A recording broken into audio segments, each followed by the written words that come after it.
कोई पंडित अपने बेटे को पंडित नहीं बनाता है, इसलिए नहीं बनाता।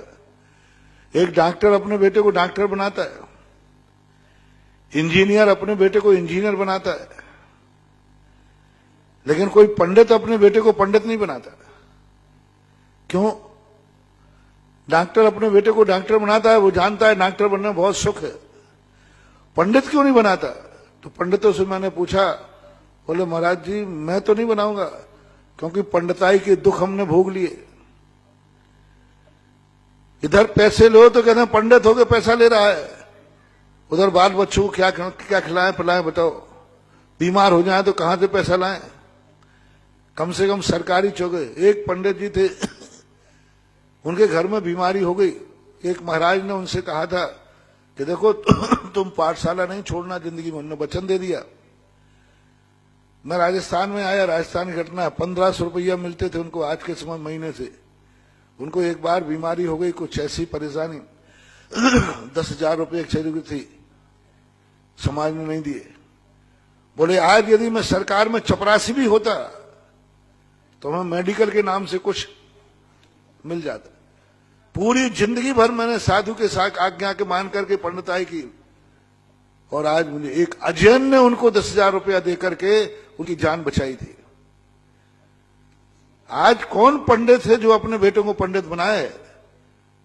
कैसे बनाए? उनके भी परिवार है, उनकी भी आजीविका है, उनके भी परिवार बाल बच्चे हैं, उनके लिए कहां से जीवन जाए ये भी तो सोचना चाहिए। मैंने पंडितों को कई बार, पंडितों के लेकर के कई बार डांटा, फटकारा, लेकिन आज मैं तुम लोगों को भी फटकार रहा हूं। आपको ये भी देखना है कि पंडित का परिवार, आप बताइए उनके साल भर का देख लीजिए कितना मिलता है। एक 10-10, 20-20 साल के पंडित हैं, आज अपना एक मकान नहीं खरीद पा रहे। हमारे परेशान आ रहा है उसको, अभी जितेंद्र बाबू आए, इतने सालों से पंडिताई कर रहा है, आज मकान लेने में उसको पसीना आ रहा है। और यदि मान लो सरकारी नौकरी में चपरासी भी होता ना तो अभी तक झोपड़ी ले लेता। एक छोटा सा मास्टर होता तो भी झोपड़ी ले लेता है। ऐसा नहीं करो। और देखो उनका भी, देखो उनकी भी आजीविका देखो। अरे 10 लाख क्षण पर मैं आया, 10-25 हजार 50 हजार ले भी गया, साल भर का गुजारा कैसे चलाएगा वो? आप उतना करके देखिए। आज एक मंदिर में, पाठशाला में पंडित को पढ़ाने कैसे भेजें, किसको भेजें? आप जितना पैसा देता है उतने घर में आपके यहां दूध आता है। जितना पैसा आप उसको दे उतने आपके घर में दूध आता है, सब्जियां आती हैं। और आप पंडित होकर से क्या चाहते हो? बंधु, आज मैं लाइन लगा सकता हूं। आज सरकारी नौकरी के लिए 100 नौकरी चाहिए पड़ते, 10,000 फॉर्म भरे जाते हैं।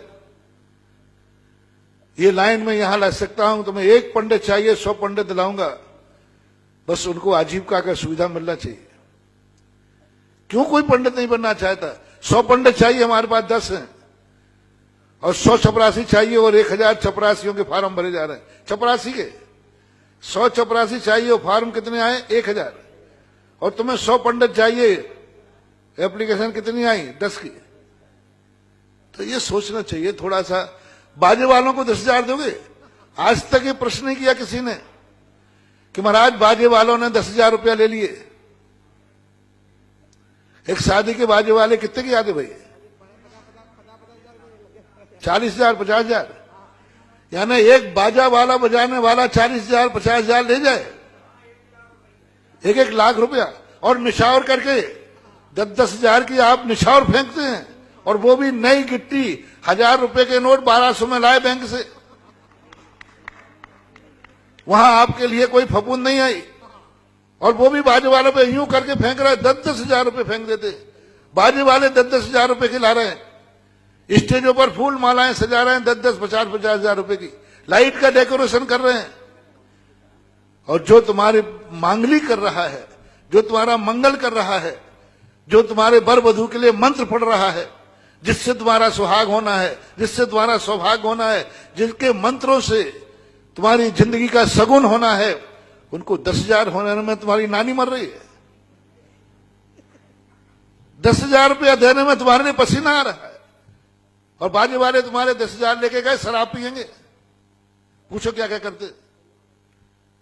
यानी वहां आपका विचार नहीं जा रहा है।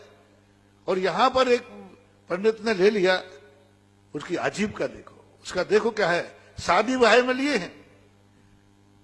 यही प्रश्न तुम पंचकर्णा का करते तो शायद मैं इतना नहीं बोलता। हाँ, यदि तुम कहते महाराज जी पंडित जी विधान के 10,000 ले गए तो शायद मैं पंडित को डांटता, लेकिन वो प्रश्न किस पे किया तुमने? आप बताइए, आपके फिजूल के शौक के खर्च उस शादी में कितने हुए? भोजों में 10-10, 20, 25, 50 आइटम बनते हैं, 10,000 रुपया यूं फेंक देते हैं। मिठिया बनाने वाला 10,000, 20,000 रुपया ले गया। कितने फिजूल के खर्च है? उनके खर्चों में शादी ब्याह का यदि पंडित पैसा ले रहा है, कोई बुराई नहीं कर रहा है, क्योंकि 40% से ऊपर ज्यादा शादी ब्याह में वेस्टेज, व्यर्थ का खर्च होता है। इसलिए कोई बाधा नहीं, मैं आपकी बार 10,000 से थोड़ा फीस बढ़वा दूंगा, जितने मेरे। क्यों? मंत्र पढ़ना है, सम्यक मंत्र पढ़ा लो 3,000 रुपए में, मिथ्या मंत्र पढ़ा लो। अपने वर वधु, बेटा वधु को मिथ्यात्व का संस्कार देखो, मर करके मिथ्या दृष्टि में जाएंगे, मिथ्यात्व में जाएंगे, मिथ्यात्व में पढ़ेंगे। तुम्हारा निर्णय तुम्हारे हाथ में। डॉक्टर अलग अलग हैं, 5 रुपये वाला डॉक्टर भी इंजेक्शन लगाता है, और 5,000 रुपये वाला है, आप जिससे कराना हो करा लो, 5 रुपये वाले से करा लो। इस हाथ में फ्रैक्चर है, प्लास्टर यहां बांध देगा, करा लो, कौन मना कर रहा है? 5 रुपये में बताया, 50। डॉक्टरों की अलग अलग कीमत क्यों होती है? उसका वैल्यू होती है। जैसे डॉक्टरों की अलग अलग वैल्यू होती है, 5 रुपये में भी करने वाले हैं वही इलाज, बीमारी वही है, और वही मरीज जब दूसरे अस्पताल में पहुंचा तो 5,000 रुपये लग गए। क्यों? बीमारी एक है, डॉक्टर ने अलग अलग लिया।